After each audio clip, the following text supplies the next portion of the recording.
নমস্কার। ইতিহাসের পাতায় এমন কিছু ব্যক্তিত্ব আছেন যাদের পরিচয় এক কথায় দেওয়া প্রায় অসম্ভব। ভগবান শ্রীকৃষ্ণ তাদের মধ্যে অন্যতম। তিনি কে ছিলেন?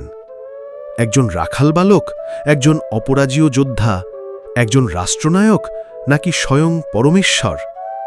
আসুন আজ আমরা সংক্ষেপে সেই দিব্য পুরুষের পরিচয় জানার চেষ্টা করি। শ্রীকৃষ্ণের প্রথম পরিচয়, তিনি হলেন ভগবান বিষ্ণুর অষ্টম অবতার।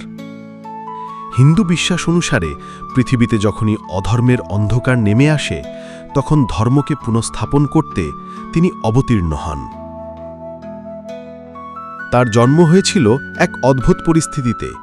মথুরার এক কারাগারে তার অত্যাচারী মামা কংসের বন্দিশালায়।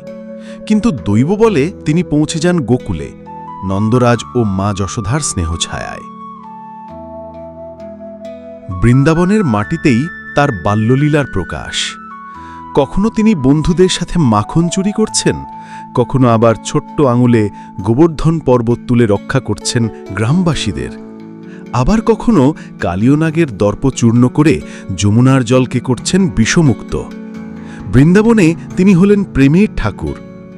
তার বাঁশির সুরে আকুল হতেন গোপীরা, যা ছিল জীবাত্মার সঙ্গে পরমাত্মার মিলনের এক অপূর্ব প্রতীক।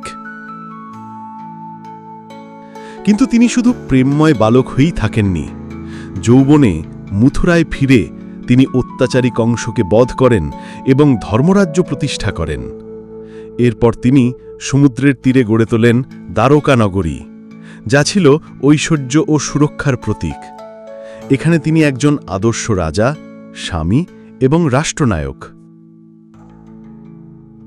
তবে শ্রীকৃষ্ণের জীবনের সর্বশ্রেষ্ঠ অধ্যায় রচিত হয় কুরুক্ষেত্রের যুদ্ধক্ষেত্রে।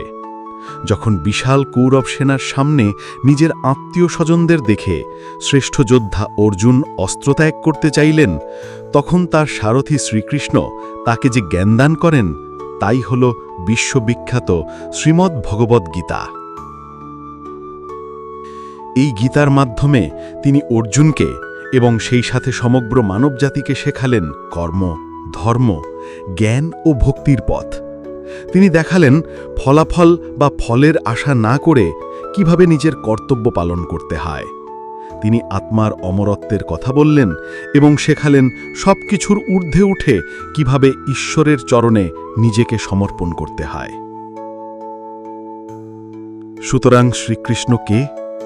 তিনি একাধারে মা যশোধার আদরের গোপাল, বৃন্দাবনের রাখাল রাজা, দ্বারকার ঐশ্বর্যশালী অধিপতি, পাণ্ডবদের শ্রেষ্ঠ বন্ধু ও পরামর্শদাতা এবং কুরুক্ষেত্রের শ্রেষ্ঠ দার্শনিক ও গুরু। তিনি দেখিয়েছেন যে একজন মানুষ একই জীবনে কিভাবে বিভিন্ন ভূমিকার মধ্যে ভারসাম্য রেখে চলতে পারে। তিনি প্রেম, জ্ঞান, কর্ম ও ধর্মের এক জীবন্ত প্রতিমূর্তি। আর এ কারণেই হাজার হাজার বছর পরেও তিনি কোটি কোটি মানুষের হৃদয়ে ভগবান রূপে পূজিত হন।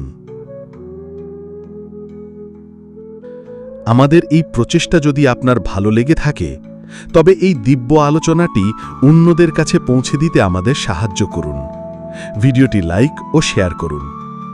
ভবিষ্যতে এমন আরও জ্ঞানগর্ভ আলোচনা শুনতে আমাদের চ্যানেলটি সাবস্ক্রাইব করে সঙ্গে থাকুন।